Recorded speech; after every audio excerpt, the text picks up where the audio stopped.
Ahsanallahu ilaykum. This questioner is asking about how a woman should cover her face in ihram. And the Sheikh, Hafidhullah, he answers by saying that the ihram for the woman is in her face and her hands.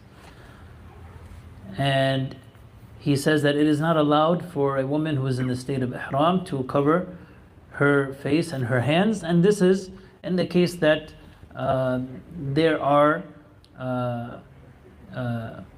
no strange men around.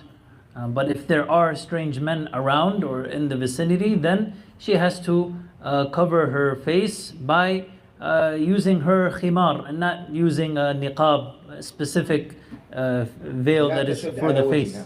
Meaning it's the niqab being the specific face veil that is tied around her head to cover her face. Rather, she should drop her garment from over her head to cover her face, and then once those strange men are no longer in the vicinity or present, then she uncovers her face. وهذا يدل على أن النقاب كان موجودا. نعم. أحسن الله إليكم. He says that this goes to show that according to the hadith that was narrated regarding this matter, it goes to show that in that time, women, they used to wear the niqab, and the niqab was something that was known. As contrary to what some people say today, they say, oh, they never used to wear the niqab, they used to always uncover their face, and this is not true. The hadith where the Prophet ﷺ gave his guidance regarding this matter is an indication that they used to wear the niqab and they used to cover their face in his time. تعرفون أن عائشة رضي الله عنها بماذا اعتذرت أنه عرفها صفوان بن معطل؟ شيخ، بماذا اعتذرت؟ قالت وكان يعرفني قبل أن تنزل آية الحجاب،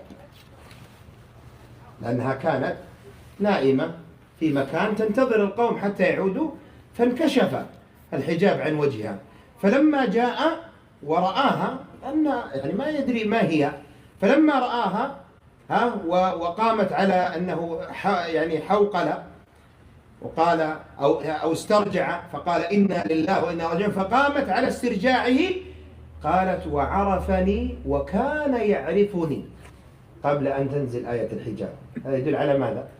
كيف عرفها؟ يعني عرف بوجهها، فهذا يدل على أنهن كن يغطين وجوههن بعد نزول آية الحجاب. ولا يجوز أن يقال أن المرأة يعني يجوز لها أن تكشف وجهها، لأن الوجه هو مجمع المحاسن ومجمع المفاتن، والشعراء كلهم يتغزلون بالوجه، ما يتغزلون بالرجل ولا باليد. ولذلك أجمع العلماء على أن قدم المرأة عورة. طيب والوجه أيهما أعظم فتنة؟ أصابعها في قدمها ولا وجهها؟ مجمع المفاتن، العينين، الخدود، الوجه. لذلك لا يصح أن يقال أن كشف الوجه جائز للمرأة، بل يجب على المرأة أن تغطي وجهها، لأن هذا هو مجمع المفاتن. نعم. والخاطب ماذا يرى؟ يرى الوجه، يذهب يرى الوجه ويرى يعني أول شيء يرى الوجه، ويرى يعني يديها وقدميها، يعني يرى الشيء الذي يجوز رؤيته منها يدعوه إلى يعني النكاح. المهم أن المرأة لا بد لها أن تغطي وجهها، وتحرص النساء أن تغطي وجوههن عن الأجانب. أحسن الله إليكم. Also another hadith that we know by that women used to cover their faces, the hadith of Aisha radiallahu anha. What was the excuse that she mentioned about how Safwan knew or recognized who she was?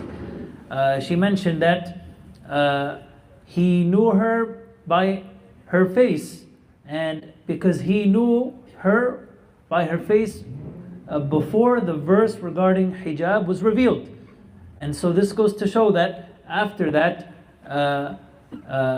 Aisha radiallahu anha, she used to cover her face, and the only thing that Safwan was able to recognize her by was her face. Why? Not because she used to uncover her face all the time, but because before the verse of the hijab was revealed, he knew what she looked like beforehand.